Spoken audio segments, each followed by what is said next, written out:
Okay, I intend to take you on a trip this morning in a country that everybody seems or believes that you have already visited. At least it's known territory. And it is very possible that you will experience something like a roller coaster. The places that you believed were very well known to you may have some hidden faces that you will discover in this talk. So what I will do is I will speak. Oops. Um, I will speak about zero. Zero, a mathematical concept of emptiness with a question mark. There are two ways to do this, and I will do them simultaneously. That means I will speak in a positive way. I will teach something about zero. I will construct the concept of zero. But I will also look into what the kids make as mistakes, and not only kids. Some of the speakers here, when I've talked with them, some of us, when we talk together, have fallen into some of those mistakes. So we will look at it both positively and negatively. Of course, when we want to speak about zero, we would like to experience emptiness first, and what better idea than just to leave it blank. But I don't think you're here for me to be silent with you for half an hour.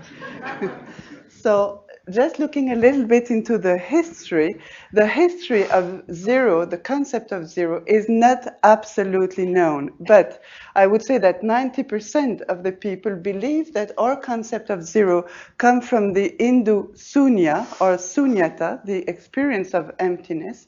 That sunya was taken by the Arabs as as-sifr, and as-sifr, it came to us as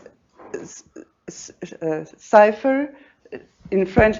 Sorry, during the talk you will experience going back and forth from French to English. I will have to once in a while, because it gave our chiffre, zero, sephirum, sephira, and all these links up to, and this is very interesting, cipher in English, which means code.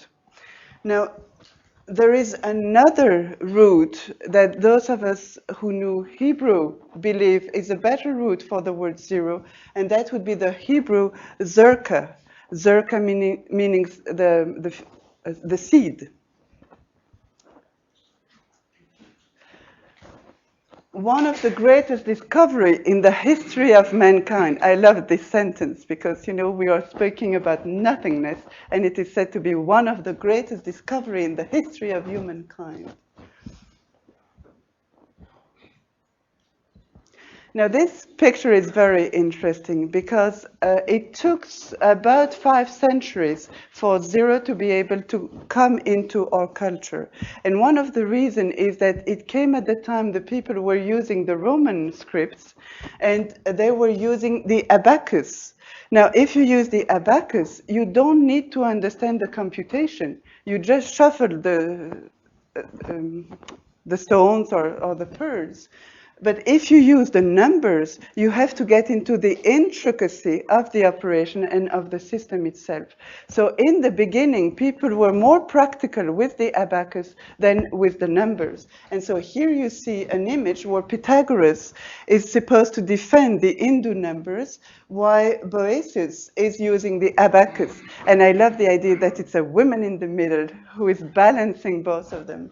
It's only by the 17th century that because of the merchants, the Indus systems was established as generally worldwide. I say because of the merchants, it's also because of Stevin, but I will come back to that. The merchants needed a good way to keep tracks of the numbers, so to record them as well as to act upon the numbers. And that was a lot much easier with written numbers than with the abacus. Now, Brian Ruttman has a very interesting concept. He sees that the introduction of zero, the vanishing point in perspective, and the imaginary money came at the same time in our history because they require the same kind of grammar in using the concept, which is that those are concepts about a void that becomes dynamic. And so it was put into our culture at the same time. I want to give tribute to one of my countrymen, Stevin, because he was very instrumental into the adoption of zero, not just zero as a sign, but the concept of zero. That means a number that is not related to a thing. You have to know, and this is very important for you to understand this topic, is that up to the 15th century, a number was the translation of something that materially existed. And Stevin felt this concept, and he said, no, numbers have to be able to be played by themselves completely freely. So let's use the number all the way to infinity and more. Let's construct the number system on zero instead of on one. Because if you construct it on one, that means you build up on one thing that exists and you add another thing that exists and you get the numbers with the imagination of adding things. If you construct it on zero, it's a lot more intricate, and you have to do it just by mind game, using your mind to build the name. And so he had this idea of the point de nombre, which actually means that zero was the keystone for the building of the number system. Now let's look into zero. First of all, I want to present zero to you as a number like any other number. I had this revelation when, at the time in Belgium, we had some checks, and we don't anymore. I had to sign a check which number is written here. And so you see that the zero is just a number as any other number.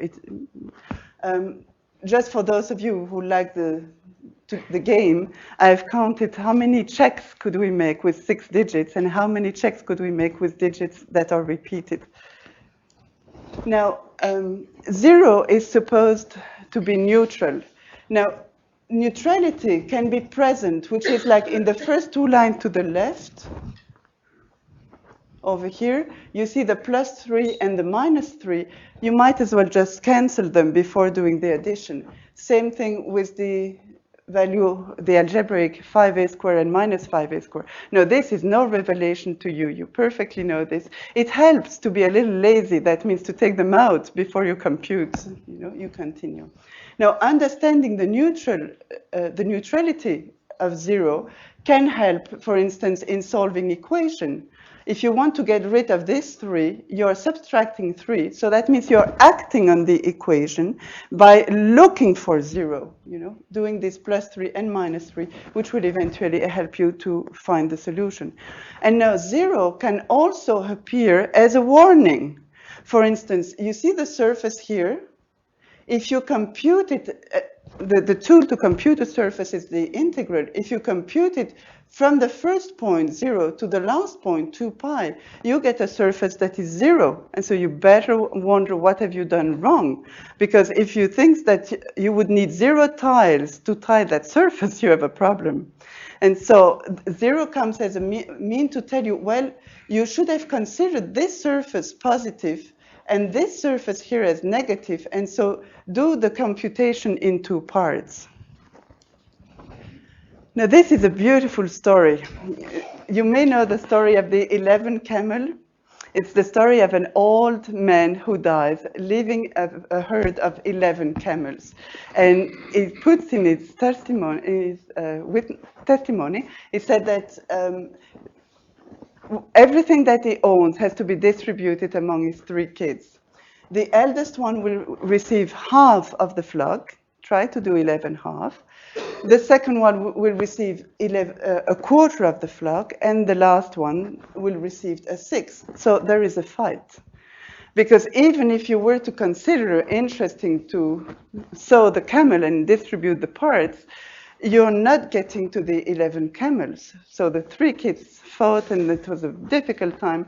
And so finally, they had the idea that they would go and visit the next wise man, and ask him for help. And this wise man, very poor, said, well, I'm going to die anyway, and the only belonging I have is an old camel. Take it. Now, with these 12 camels, it's very easy to divide into half for the eldest one, a quarter for the medium son, and a sixth for the last one, and then that gives you the 11 camels, And so with these 11 camels, you can return 1 camel to the wise man. The story doesn't say whether they return the old camel or a better one for their... So... So again, I'm looking into 0 in disguise as the camel in disguise in the previous story. That means it's there to help, and then it can be returned, okay? Now look at this. When you want to do the integral of this first value here, what we do is to add 1 and take -1. And we look innocent. We haven't done anything. +1 and -1 is 0. So what have I done? Nothing. Well, only it has enabled me to divide the integral into 2 easy integrals to be computed. So I haven't done anything, but yet I have taken myself away from a very difficult situation. This is another way. We do the same trick. If I give you the upper equation and I tell you, well, it looks like a circle because there are no x and y together. There are x squared, there are x's, there are y squared, y, no x and y. So it looks like a circle. Which circle is it? So, well, the idea is, again, to add this +4 and -4 so that I can get a perfect square here. And add this +9 and -9 so that I get this perfect y -3 to the square. And again, I'm innocent. +4 and -4, you know. +9 and -9, I haven't done anything, you know. So that's the kind of tricks that when you have observed mathematicians doing it, you better believe you remember them. Otherwise, you're stuck. There is no other solution to get away from the difficult traps we were in. So this 0 nothings, you know, it can help, but it's nothing. Well, nothing is quite an interesting concept to look at with kids. So for instance, Sandrine would say 0 times 4 is equal to 4 because 0 is nothing. Why bother? You know? Pierre would say, well, I've cancelled them, so I've nothing left. Marie-Alique said, I've simplified, you know? And so everything that can disappear has to disappear. And in regular mind, what disappears is you're left with nothing. And Guy takes it even further, and this is wonderful. 0 minus 4 is equal to 0. And look at this. Because if you have nothing and take away 4, what do you want to be left with? This is another good one. This is a graph handmade of this function, and this function has 2 vertical asymptotes, these 2 lines here. You know, an asymptote is a line that is a little like a vacuum cleaner for the function. The function tends to come as close as possible to the axis. And so I asked Ricardo on this graph, do you see an horizontal asymptote? And his answer is beautiful. He said, no. I don't see any because it is 0. Actually, the vertical asymptote is really at the height which value is 0. So in the same sentence, he said yes and no. He said, yes, there is one, but because the value of the asymptote is 0, then there is none, because 0 is nothing. He said, 0 c'est rien, ça ne compte pas. So then I computed the asymptote with him, and when he realized that because it's the line at the height 0, he said, oh, then it's not nothing, it does exist. Again, a few questions about is 0 nothing? I see many students first having a problem with 3 minus 3 being 0, because if you have 3, that means you have something. You take away this something. Well, there is an emotional link with what is taken away from me. If I have 3 candies and they are given to my brother, I'm not so sure I accept the idea that I don't have any candy anymore. So for kids, taking away something doesn't come to a neutral 0. And this enables you to see a little bit of all the work that had to be done in history to accept Stéphan's position into numbers unrelated to things. You know? Let's look at the kids, how they relate, and you will see what we had to go through to come to the 0 we know today. So again, the mistake, multiplying by 0 can either be, well, nothing, don't bother, or, in this case, the answer is wrong. In this case, the answer is correct for the wrong reason. So in this case, 3 divided by 0 is equal to 3, because dividing by 0, 0 is nothing. So you might as well erase it. And in this case, the answer is correct, again for a strange reason. Now look at Yasmin. This is very interesting. She had to divide 101 by 100, and her answer was 1,1 instead of 1,01. So when I corrected her, I said, I don't understand. 0 doesn't count. I said, wait a minute. What about if we were to do it with euro? Do you think that 2.5 € would be the same as 2 € and 5 cents? And a very interesting observation is by Michelot, who is a psychologist who has worked with small kids who learns to write and who learns to compute. And he has observed that it's a natural tendency of kids to gather the words and gather the numbers. So there are no empty space, neither between words nor between numbers. So this is an interesting conversation. A student was given this function here, and he said, it's okay, this function can exist everywhere. That means for every value of x, I can find an answer to this, except if I take 1 and minus 5/3. So the teacher, in this case, it was not me, said, well, why do you take away 1 and minus 5/3? Which he would have had to do if the function was a fraction. If the function was a fraction, he would have had to take this value away. And so he said, well, because these two values here is wrong for one of them, but let's take one. He said, if I put 1 into the function, I have 1 minus 1, that is 0. 3 times 1 is 3, minus 5 is minus 2. 0 times minus 2 is 0. Okay? So he said, if I plug in 1 into this function, the answer is 0. And so he said, the teacher said, if the function is note, isn't it defined? And the student said, no, because it was 0. In this case, it does not exist. And the teacher said, if it takes the value 0, and the student said, well, 0 is undetermined. First, I showed you a little something that I found in a French teacher. One of my friend teacher got this answer on one of her paper, and I find it so beautiful.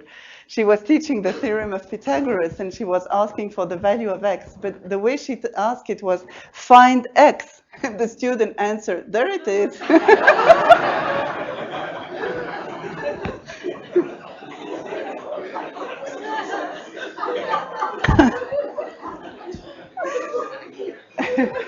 And so some of that same spirit is with Jerome. I was asking him the value of x in an equation. You know, that means that he has to search for the value. And his answer is just by taking away the x. You know, he said, well, this is x. I said, and where is your equal sign? Well, he said, 0 is nothing, isn't it? So coming to an equal 0 doesn't make sense. So you drop away the equal.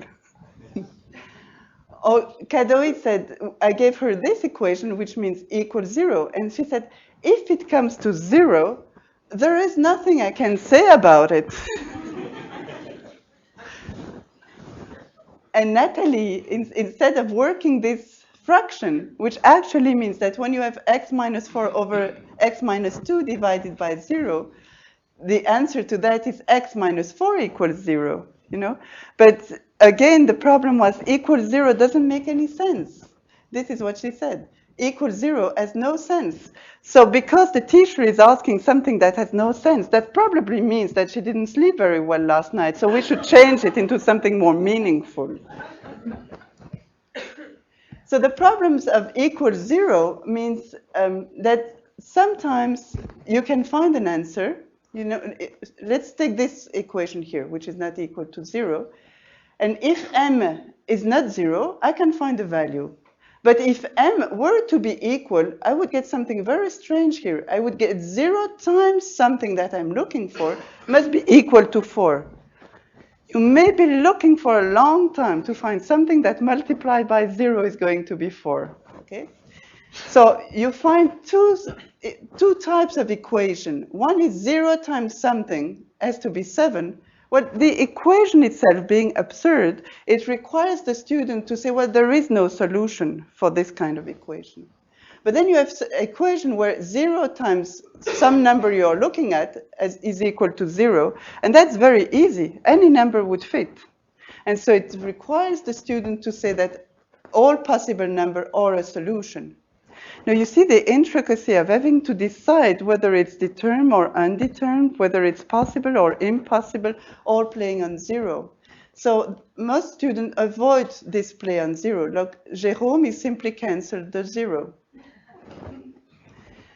Aurelia, and this was given to me the moment I went to the station. I finished teaching with Aurelia, and at the moment I finished teaching her, she gave me this beautiful, I think it was like a gift on my way here. She said 7x minus 7x is equal to minus 9. So that should come to 0x equal minus 9. But again, let's not cancel the 7. I mean, where would they disappear? And so she said, so x is equal to minus 9. This is a beauty. 0x equals 3. So the normal solution would be impossible. No x's can do that. So the students understood that there is something impossible about the things, but they decided that it would be x equals 0, you know. So it should have said there is no x, you know, the system is impossible. But so in his understanding, he collapsed the impossibility of the equation onto 0 must be the troublemaker, and so 0 is impossible. So getting x equals 0 is impossible. And this is very beautiful too. You have 9x minus 9x, so that's 0x, plus 3 minus, plus 13 minus 13, you get 0 again. So you get 0x equals 0, or 0 equals 0. But where does x disappear in this problem? You know, I mean, that doesn't make sense. I mean, you cannot just blow it out. So you decide that x equals 0. Now, just a little note to observe that looking for the value of x in any equation is in fact a search for filling a void. The unknown, the x, is used into a computation, and we work with it basically to look for the value that we should substitute into x. We will look again at this comment later on. Now, what about dividing by 0? And I remember that at the table last night, one of the speakers offered me this beauty. He said 4 divided by 0, but it must be 4 because division is the contrary of multiplication. So it must be working in the same family. Before we get into this topic, Henri Michaud gives us a very good advice. Okay? Be careful of what comes next. Now, with this proof, I'm going to prove to you that 2 equals 1. Okay? So I start with 2 values, A and B, which are 2 letters, but they have the same number content. So A is equal to B. I multiply by A on both sides. Then I subtract B squared on both sides, and I factor. Then I divide both sides by a minus b and simplify. I'm left with a plus b equal b. So because a is equal to b here, b plus b would be 2b equal b. So 2 equal 1. Okay? I have my white robe of professor of mathematics when I say this. And look how it works. Caroline, 2 is equal to 1. It's not right. But because you have established it, I thought the whole process must make it right. I know that 2 isn't equal to 1, but I can accept that in mathematics 2 equals 1.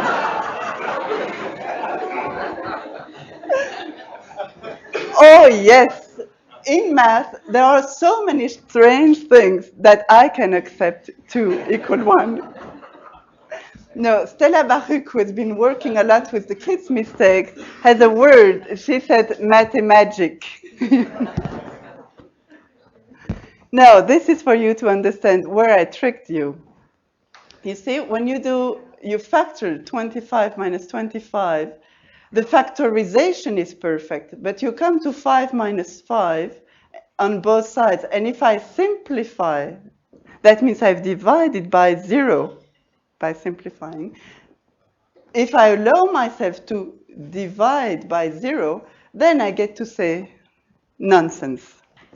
So let's look in a positive way about what it means to divide by 0. First of all, in school, we would forbid the dividing by 0. All kids would say, no, I may not divide by 0. It's forbidden. Which is quite interesting because it amounts to brushing away the existence when it annoys us. Now, one thing that we can do to construct this concept is, for instance, take a rectangle, all of the same surface, and I've taken 36 centimeters square as an example. And you try to do as many as you can imagine. For instance, 6 times 6 is 36. 18 times 12, 72 times 1/2, 36 times 1, okay? All the many rectangles you can imagine. You put them on top of one another. The only thing is you try to keep one corner in common. And actually, by putting them one corner in common, you're building this system of axes that is known as the axes from Descartes, which are the Cartesian axes. Okay? And by linking all the tips of this rectangle here, you get the curve that is here, which equation is x times y equals 36, length times width is 36, or y is equal to 36 over x. Now, these are all the possible rectangle with a surface of 36 centimeters square. If I take the concept of rectangle away, and I'm just asking for all the number which multiplication gets to be 36, then I get an hyperbole with both branches. And what happened when u as an x tends to 0? Do you see that when x tends to 0, the 36 over x has a tendency to run away? You see? The more x gets to 0, the more 36 over x run out of the pictures. That's, oh, sorry. But so, the first thing we can say is that there is no value. This line here is never going to cross the red one here. There is no value for 36 over x. And so the students do ask, well, does that mean that there is a hole in the paper if there is no value? And actually, for some function, it means there is a hole in the paper. For instance, if you have a function where you can simplify, that simplification will be transformed into just a hole in the function. But this is not the same case. This is a value that is as an asymptotic. So in general, in school, kids learn that it is forbidden. And when they grow older, they realize that forbidding has hidden a question of existence, which means that was forbidden is actually the most interesting place to look at. And this you must all know into your studies, because most of the time it's by the questions you have asked in a forbidden field that you have become someone of interest to the international community. Well, kids can learn that when they are 13 years old. So if you observe the behavior of the curve, you see that when x tends to infinity, the height of the function tends to 0. And this is the way it's written. When x tends to infinity, this function tends to 0. Now, when x tends to 0, the height of the function tends to minus or plus infinity, which is when x tends to 0, the function tends to infinity. Now, 0 here is a key to understand the difference between two kinds of equalities. One equality that we could do before Stevin, and one that we absolutely needed Stevin's intuition to be able to do it. Look, this first equation, 2x plus 3 equals 5, provided that x has a value, okay? This equality means there is something at stake. There is a quantity there. Now, this second equality here is a lot more difficult to understand, because tell me, when are you going to catch the rectangle which has an infinite length and a zero width? Okay? Only if I were to catch it would I make sense to this equal sign. So this equality is a very new concept. It's a concept that it's equal and yet you can catch it. Another difficult thing about dividing by zero is that when we divide by the smallest quantity, you obtain the biggest one. Bhaskara, who was a Hindu in the 12th century, already had a feeling for that. And he had this beautiful sentence where he said, the quotient, the division of a value, the division of a value as big as you want by the value as small as possible is going to give you a value that is undeterminable. Okay, it's because it is so big and could, for that matter, be said infinite. Okay, in our culture, Cantor worked with the infinite. Cantor died mad because he had so much trouble with the church. The church, again, you have seen it in the 12th century, you have seen it in the 15th, in the 17th, 18th. The church gave only to God the attribute of infinity. So pretending as mathematicians that we're going to conceptualize infinity was pretending to be on top of the Pope, mind you. So the Cantor lost his job and everything that the church can do and still do. Look at Dreverman, for instance. You know, so it's a very strong struggle to have the gut to use the word infinity for this value. Bhaskara has the intuition to do this. The student Abdul here prefer to avoid it. So it simply cancels the fraction. That makes life a lot easier.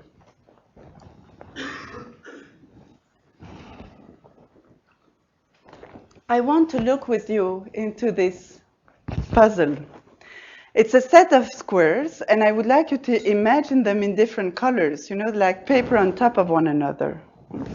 And so you see that each square is half the value of the previous one. For instance, if I were to take this triangle here and fold it, I could put it here. You see, so each square can be folded onto the previous one. And that shows you that each inner square is half of the outer square. Now, if I ask you the question of adding the surfaces of all the inner squares, you could see it as putting each square side by side, or any way you want. But adding all these surfaces, what are you going to get? Now, if this was not a talk, but a workshop, I would let you look for it. Because it's a talk, oops, I give you the answer. And a very easy way to find it is if place yourself in the center.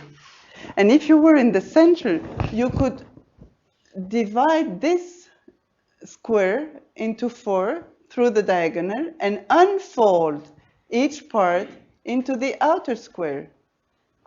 And you see that each square can unfold and fill the outer one. So you're left only with a hole in the middle. But because you have made so many squares, an infinite number of squares, the hole you have in the middle has an infinitely small size. You see? So you're acting here with an infinite number of pieces, which sizes grow infinitely small, and by putting them together, again we meet this equal sign. You know, that is the equality of deployment. You can affirm that putting an infinite number of pieces together is equal to an absolute real value. Interesting, isn't it? And it's not always the case, because if you were to add 1/2 and 1/3 and 1/4 and 1/5 and so on and so forth, you wouldn't get one or even any number. You would get infinity. So adding an infinite number of pieces doesn't always very kindly gives you an entire number. So looking at another property of zero, you know that zero absorbs. Okay? If you put 0 in a multiplication, this is what has happened here. On this line, you know, when I played the trick to you, you could have stopped me at that line and said, well, 0 times a plus b is equal to 0 times something else, because 0 is equal to 0. Another way to look at the multiplication, it's very, I had to use the French word, I'm very sorry. I think in English it's homology, but I'm not so sure. So I put it in French, not to make any mistake. That means that I take a line, for instance, and I multiply this segment by 2. And this line here is multiplied by 2. Or I divide by 1/2, you know. Actually, if I were to multiply by 0, that simply means that this segment here would be multiplied by 0. And so you can see the absorbent effect of 0. It's like sucking it onto the point of 0. You know, multiplying by 0 comes to this point here. But what does it mean to absorb? It means that you can put 0 into anything, and as long as there are multiplication, you ignore the whole field of what you're working with. 0 is the master. Now I remind you that we come from 0 is nothing. Okay? Here it's the absolute master. It takes care of everything. Unless you're stuck with the mother language. Because if you have not been able to grow into a more technical concept, you're left with this imagination of yours, which says 0 is nothing. And then you come with 0 times 4 is equal to 4. Now, I will show you how 0 can link also to 1. And one of my students, she was a student at the university, and when she realized that putting 0 in a multiplication can sometimes put 0 as an answer and sometimes 1, then she said, well, wait a minute, this is a very difficult topic. And she said, plus, if we add, 0 is the neutral. But if we multiply, 0 is no longer the neutral. 0 is, to the opposite of the neutral. It rules the field. And the neutral in multiplication is 1. And she had this beautiful sentence. She said, if neutrals are going to start having colors now, what can we be sure of, you know? Oops. So this is how we can understand that 0 absorbs onto 1. If you take any number here, you will accept that 6 is equal to 6 to the first power. And here I just multiply by 6. You will see from one line to the upper one, I have just multiplied by 6. It's equivalent to adding 1 to the power. Okay? We want to keep this because it works so well, we want to keep it. So if we get the elevator to go down, what do we have to do in order to keep this link here? Well, if we divide by 6, we get 1. And we subtract 1, we get 0. So, okay, we get a new definition. That is, any number to the 0 power is equal to 1. Okay. Sorry. And what would be 0 to the 0? Any number to the 0 is 1. What about 0 to the 0? Well, technically, if you want to equate these two lines, you see it's a bunch of letters. The only difference is that for the first one here, either I put nothing or I put t to the 0, so that I could write this line as this expression. When I want to make the equality between the two of them, obviously I have to have 0 to the 0 is equal to 1. And that's the value that we work with, which is any number to the 0 is equal to 1, even 0 to the 0 in high school. Okay? When you get to university, it doesn't work. Because to get 0 to the 0, you should come from a function which is x to the y, and get x and y to tend to 0. Well, wait a minute. What is the surface this function is on? And the path that x and y are going to take to get to 0 may give you a very different answer. And so there may not be a limit that would enable you to say that 0 to the 0 is equal to 1. And also just ponder a minute about what we say here. 0 to the 0 is equal to 1. That means multiplying nothing 0 times by itself is equal to 1. Isn't that a metaphor for the one attained without ego?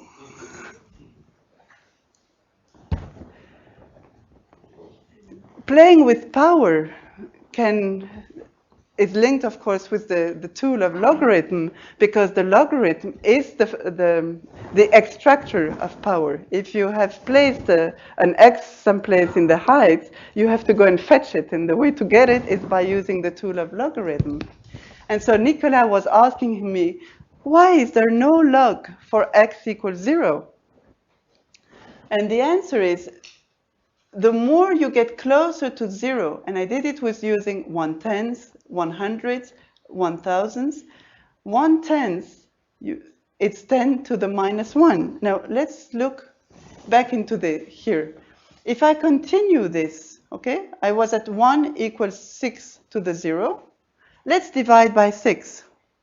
So I get 1/6, and I have to take away 1. So it's 6 to the minus 1. Okay? Because I want this system to work, okay, I give myself a new definition, which are the negative power. And the negative power means that a to the minus 1 is equal to 1 over a. It's the inverse. This I'm using here. 1 divided by 10 is 10 to the minus 1. 1 divided by 100 is 10 to the minus 2. And you see, the closer you get to 0, the more you get a negative power, minus 3, minus 4, minus 1,000, and so much. So x tends to the minus infinity for 10 to the x to 10 to 0. Therefore, you couldn't find a power of 10 that will bring you onto 0. Oops. But if the question was asked a little bit different, if the question was not, what is the log of 0, but what would be the x so that the log is equal to 0? Okay? And then you find something very interesting, because for any base, the value to put here for x is always 1. The log of 1 is always equal to 0. They have something in common, these two, 0 and 1, don't they? Now, another big question. What about 0 times infinity? Let's look again at all the functions which have a surface equal to 25, 36, or any number, you know? And now what do you observe? You take the rectangle which has the longest surface. That one has the smallest height, the smallest width. So let's take it all the way to the end. We could say that we have a rectangle with a height of 0 and a length of infinity. Okay? So that rectangle has a surface, and that surface is equal to 25 if you're in the family of 25, or 36 if you're in the family of 36. So 0 times infinity totally depends on the context. It can be 25, it can be 36. Now let's look at something different, another attribute of 0. I have to use this word by Alberto De Santi, which is idealité. That means it only happens in the mind. Okay? Now, if you want to do things that only happen in the mind, it's very easy to divide one number by 1 million, 1 trillion, 1 billion, whatever. Multiply, it's also very easy. It's just a matter of zeros, do we say after Stéphane. Okay? In physics, it's a little different, because in physics, they have to have the instruments that are capable to follow and gives a good idea. They also have a problem of precision and reliability. Now, this is a beauty, absolutely wonderful. Let's look at this together. Zero stroke or cipher stroke was the name created by a German physician in the 15th, 16th century for prevalent nervous sickness brought about by the present fantastic currency figures. Score of cases of the stroke are reported among men and women of all classes who have been prostrated by their efforts to figure in thousands of billions. Many of these persons apparently are normal, except for a desire to write endless rows of ciphers. Now, try to think as a 15th century person. You had to have a real value, a real something, to make it equivalent to the number you're working with. So people tell you 1,000 euro. Well, you have to have 1,000 euro in your bank account. And they make it so easily 10,000. Where am I going to find it? And what about 100,000? You know? And so there was this frantic, and apparently, I mean, I love to see that it even was a nervous sickness for people who were not capable to disconnect the link between number and thing. And they absolutely wanted to get into the playing of numbers, but couldn't, and their nervous system would break because the numbers were so fascinating, but the people could not go along. Oops. Now, speaking about significant position, I've give you two examples here where putting zeros as a meaning, and then I put two examples here, or one example here, where the zeros have no meaning, okay? Except for Sabrina. Look what she did, it's beautiful. There is nothing on top of the 6, you see? So she just keeps the 6. And then she subtracts. If I were to give it to her in this form, then she had the good answer. If I gave her this number here, she would simply subtract the 31 away from 98. If I were to write the 31 in this form, then I would get the proper answer. So 0 is nothing, but it positions everything, and it is the reference. Oops. And this is just a little relaxing picture, because I found this little booklet for kids whose name is ZERO A, so a worm whose name is 0. And the idea is that it's going to form the number. I was very excited, because as a mathematician, after Stévin, we have the axiomatic of Peano, and Peano construct in group theory all the numbers onto 0 in this way. He said, oops, sorry. He said, 0 is the cardinal of the empty step. 1 would be the cardinal of the set that only includes emptiness. 2 would be the cardinal of the set that only includes emptiness and the set including emptiness.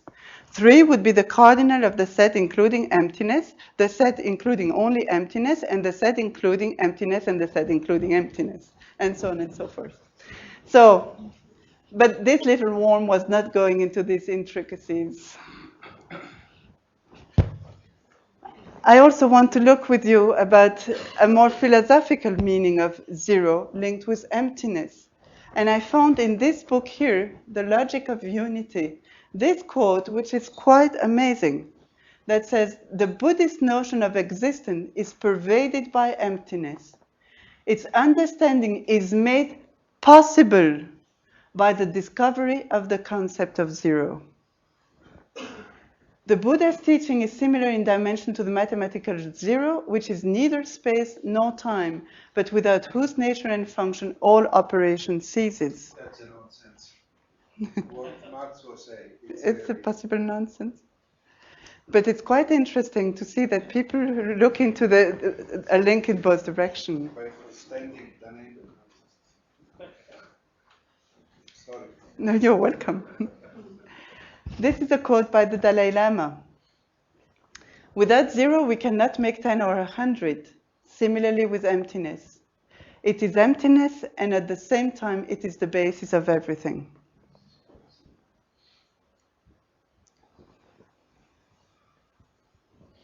I'll let you read one or two other quotes.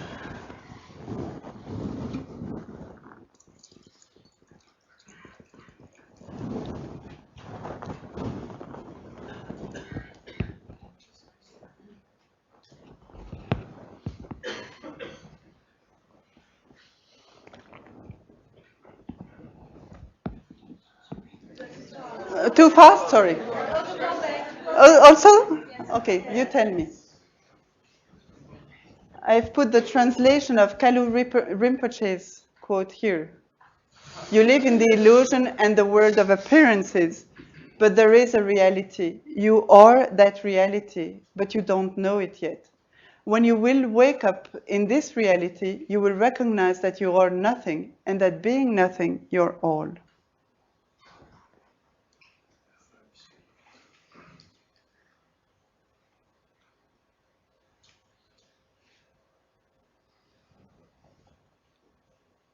Some of you may have known Anne-Marie Schimmel, who is a very important Islamologist.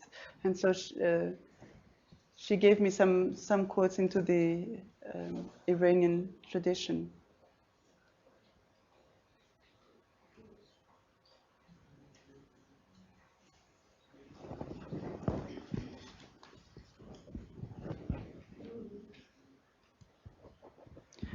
Now, in the Heart Sutra, which is a fundamental text of Buddhism, we have probably the most important quotes, because all of the previous ones in the Buddhist tradition are commentary onto this one.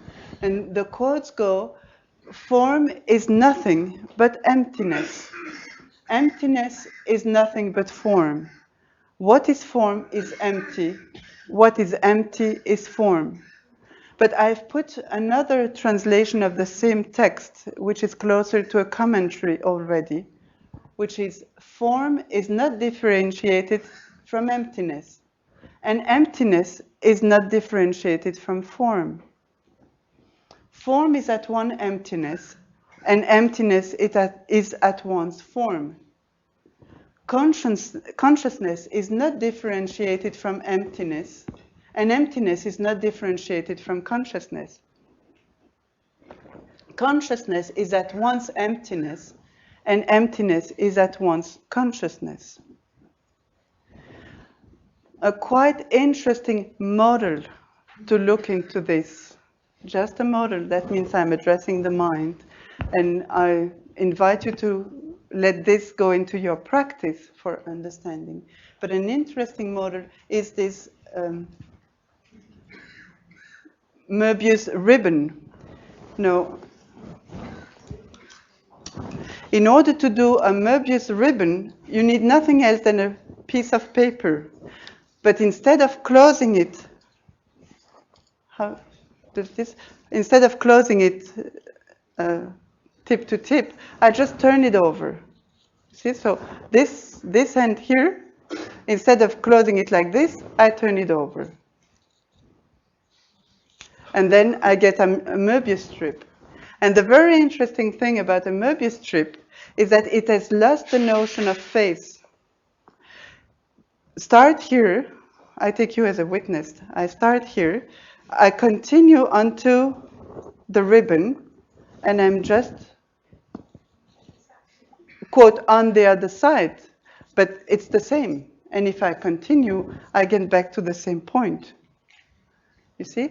So this looks like paper. Paper has two faces, you know? I mean, it has a thickness. And yet, with the ribbon here, you lose the concept of face. So we look for models to enable us to get into the intricacies of these experiences.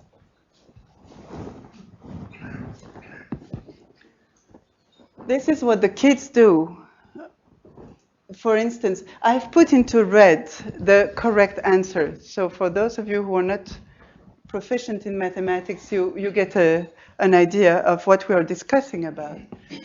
When I have x to the 0, or 4 times 0 is 0, I should have had 1. But again, the student is taking away the 0. Here, you see? In all these mistakes, you will get a sense that the x's could not disappear. Here, it would have disappeared. If the answer is 1, there is no x in the picture. If the answer is 0, that probably means that x has disappeared. Here, look, the correct manipulation has no more x's into it. You see? And look here how interesting it is. In order to get to the correct value, the students keep the x at least a little bit. You see? Don't get it out too quickly. Yes? Yes, I finished. This is the last one. And this is the most important, so I want to make the point up to the end. Because what I've discovered is that technically, for the Hindu, the word sunya not only meant zero, but it also meant the unknown, the variable. It was the same word.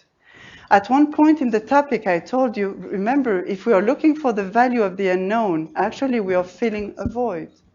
And the most interesting understanding for me in this topic is that playing with zero as a concept, that's very fascinating for a mathematician, but for a student, it means changing me as a subject. I cannot do all of what I've done with you with the zero unless I become a person capable to look into some abstract material. I have to change my posture. I have to change my way of being. So, thank you.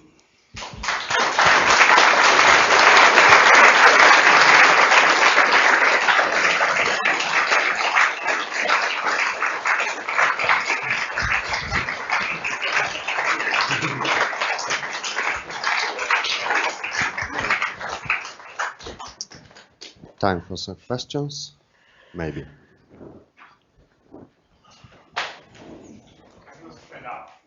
And it shows beautifully how the children make mistakes, and we all laugh and appreciate the mistakes, because we might have done them ourselves.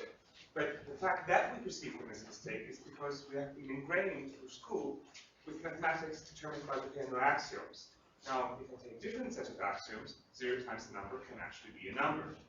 Now, I wonder whether you've observed in working with children who are not initiated, that have some different form of natural axioms about mathematics, or whether they're just being consistent. My observation, first of all, I was thinking that from the very stern standpoint of a mathematician, I was observing kids making mistakes. You know? And nowadays, I understand more and more that this is not the dance. The dance is actually for the kids to look into a posture, how to deal with this topic, and that I am part of the dance being with them. And I don't know, I haven't observed kids trying to invent a new mathematics. I've observed kids trying to figure out how it is for me to be a being in relationship with. And what fascinates me about kids is that they are not going to mimic us unless they have found the way to do it within themselves. And so it has completely changed my way of looking at mistakes. I was very arrogant, thinking that I knew and that they were in the wrong and that I would take them in the right. You see? I see it completely different. I see it as an opportunity for us to dance together. And what they experience in their body looking for the proper systems, it's like the counterpart. My body is to fluctuate just as much in this relationship to keep the contact. So I don't have the experience of different words of mathematics. One is enough as far as I'm concerned, you see. But the kids have completely changed my way of looking at what's at stake. It has become a human history and not a conceptual history. Okay, thank you very much for this splendid talk. I would like to notice that what you told about the fact that in order to do mathematics, you have to change attitude towards something like the zero, for instance, is similar to what we have to do for all the other sciences. In order to manipulate zero, you have to change from a concept from the concept of something which doesn't count or something which is empty and so on to an attitude of making operations which are under rules. And in the same way, in physics, when you have to manipulate the concept of heat, you have to completely abandon the idea that heat is just something that you feel, something that you can, so to speak, evaluate more or less qualitatively. Change completely that and turn it into a variable, which is to be measured. And then you manipulate nothing else than values of measures and operations. So it's a complete shift that Kant would call a shift from a concept to the construction of concepts. Complete shift. And this is not seen very usually, and you told us very beautifully. The idea is that any concept we construct comes with a grammar. And it's not just the zero or heat or whatever we are to learn, but it's becoming proficient with all the usage of it, with the grammar that comes along. And that's why I was so interested to see this Brian Ruttman explaining that in our culture it came at the same time as observing, for instance, the perspective art. You know, because there again, you're looking through a hole and you're constructing from a hole position. And incidentally, at the same time, and this is fascinating too, the color in the church to depict gods and the holy were gold, because the highest of colors. And Alberti, at the same time, was advocate for the white color, because white is both a color and a non-color. You see? So it's all this changing in regards and position that go along with the construction of a new concept. Thank you. Thank you, Marie, for your beautiful talk. It's always a joy listening to you. I would like only to make a short comment on this relationship between Buddhist emptiness and our zero. I think there is no relationship at all. The notion of emptiness in Buddhism, and Franco and Michel, correct me, have to do with the notion that there is nothing which has an intrinsic reality. You look at the table, yes, the table has no intrinsic reality because it depends on the wood, and the wood depends on the tree depends on the rain depends on the clouds. All what we have is only a mutual series of interrelationship, and you don't find anything which is without this network. And that's why emptiness is form, and form is emptiness, and emptiness in consciousness. But I believe has nothing to do, as this guy Mazzo say, with our zero. I have a question. How do you deal then, the children, with the first problem you showed us, when the father leaves the 11 camels? Yes. And the first one gets 1/2, the second 1/4, and the third one 1/6. Then you do these tricks, and they all are happy. But shouldn't you start with asking the question, is it possible to do it that way? And then you don't need tricks because you find it's not possible. Or how do you do it then? Just as it is written here. If you compute the 11/2, 11/4, and 11/6, you get 10 plus 1/12. You don't get... Yeah, but you can't solve the problem. No. Because 1/2 plus 1/4 It doesn't give... does not give 1. Exactly. Exactly. So, but if you do it that way, in a way you cheat. You distribute and say go home happily, but if they did the proper calculations, they find out that they didn't get it the way the father wanted it to be distributed. But the cheating is... the cheating is exactly what I wanted to show you. You know, that once in a while we give the kids the feeling that we've been cheating. For instance, if I'm computing the integral doing +1 and -1, well, where does that come from? You know, so when you're doing it on the blackboard, they follow you because it's so intelligent, but they won't think about it because it's a trick. You know, and so the relationship with mathematics being so stern and serious, and then using tricks is not part of the game. You know, so it's a very difficult position for kids. We'll look more into. Here.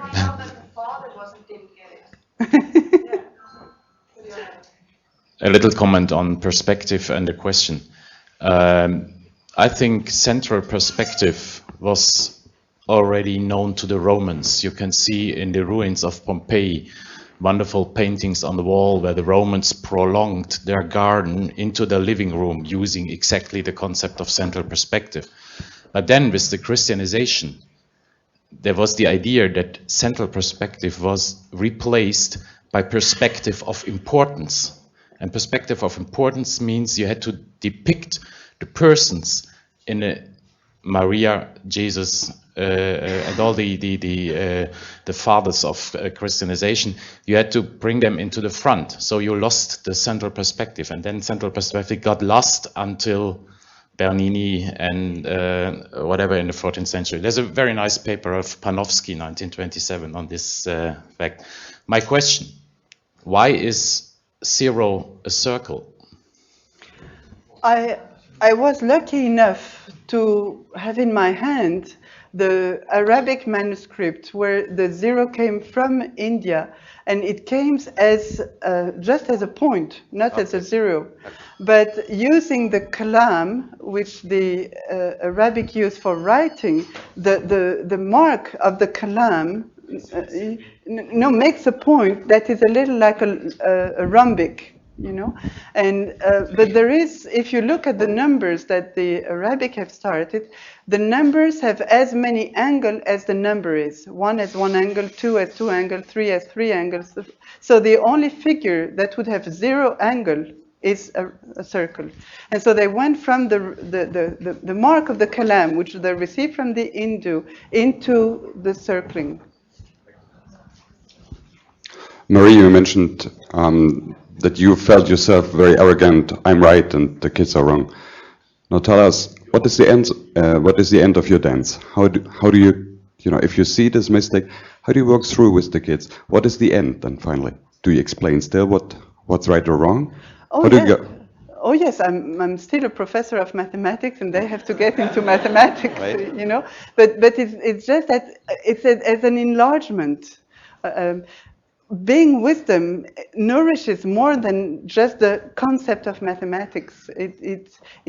There is something of a human history that comes into play. And so when I can get when I can tell the kids, well, I think this is what you didn't understand, or this is where you are positioned, and this is not going to help you. They have like this relief of, wow, she understands me, And so I become like a Hermes. If I have been able to go through and I can take them where they are, then they are willing to come. You see? So my goal is always to get them into mathematics, of course. I have one more question because I'm very positive about these errors. And you showed us that you had children from different cultural backgrounds making mistakes. And I wonder whether all children make the same set of mistakes, or were there cultural differences that reflect upon the notion of zero or nothingness in their I have no way to look into this, especially when I speak to scientists, because you're going to ask me how did I get my data, and it's just a personal experience with hundreds of kids, but that's all. I can only use the kids I'm working with. I should have a colleague in Canada, let's suppose, and a colleague in India, and ask them to look into. Children from Arabic backgrounds versus children from purely French backgrounds, making a notice something. I don't know. No. I'm still puzzled by why the Greeks did not come up with a zero, because Euclidean geometry starts by saying a point is something which has no part. So you start geometry by saying the original element in geometry is something that has 0 parts. And you said the writing of zero starts with this point. So why didn't the Greeks come up with all these 0 problems? What I read about that, but I should check my knowledge on the topic, is that for the Greek it was very important to find the basic element on which to construct the system. And getting into a no element, constructing onto nothingness, was not in their mentality. They could go as far as an atom, but they needed something to build on. I found it interesting to see, when you are working with children, to see the shift from sign to symbol. Mm-hmm. Yeah, so that the zero becomes a symbol. Maybe this has to do with Volker's Gert's question too. And for me, it makes sense that 1, it's the I in English, mm-hmm. Yeah, and the zero is everything, and the circle, and this is then the symbol. Mm-hmm.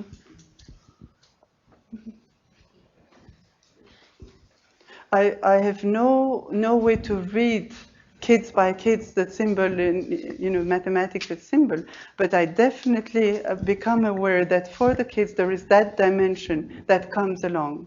And what does it mean? I mean, if this dimension is too nourished, it's probably more difficult for them to get into mathematics. So there is a playground there. I have a question. So the question is, so from this lecture, probably you have slightly mentioned these interesting things in mathematics. So, can we look at, let's say, mathematics as a language used by mathematicians to understand the world? So, if we could understand it as a language, it also certainly follows certain kind of grammar. So since we are here in the Cortona week with the focus of code, symbol, and sign, so we know there is limitation using these signs or let's say grammar to understand the reality of the world. So my question is, as a mathematician, what do you think would be the essential limitation of mathematics? The essentially? The essential limitation. Limitation. Yeah, of mathematics in terms of understanding of the world, or what would be the possible way to, let's say, improve or break the limitation? What I found absolutely fascinating up to now in the history of the concept is that it's like an interplay. Sometimes some other fields like physics or chemistry are requesting some tools that do not yet exist in mathematics, and they come so close to the precision of the questions that the mathematics follows. And sometimes, look like the Riemann, for instance, the mathematics came first. And because there was this tool made by, just for the fun of it, quote, which existed, and then some scientists, Einstein and others, needed that tool very badly, but it was existing. You see, so the fact that it looks like the science on Earth is a network. It's not a bunch of individuals. It's someone who raise an acute questions, and then the community gets along these questions, either to eradicate it, which happened many, many times, and say, well, it's troublesome, we don't want to get into that, or there is something happening there, and then it's like a beehive, people start working to construct the proficient mathematics as well as the physics or the chemistry of the... So you're asking a question which is deeply what is my belief within two theories of mathematics. Some mathematician says that mathematics is provided by God, it's God language, and we are unveiling it. And some other mathematician said, no, come on, we are just laborer, and we are, with the strength of our wrists and mind, we are doing it step by steps. And I have to confess, I'm a little bit of both. In my life, it's a lot of labor, but the wonder of marveling at, it fits together. I would like to make one comment to rectify a mistake that is often made. We identify mathematics with formulae, with written formulae. You see, with that, but I'm not sure when the first Arabic formula came up, but in Europe, Galilei didn't write formulae. Kepler didn't write formulae. They said it all in words. The first one who really came up with formulae was Descartes. There it started that such formulae came. Before you don't see them, so you can do mathematics without any such formulae. That was a discovery for me I made not long ago, but most people don't realize that. Sorry, but the time is over. Exactly. So let's thank.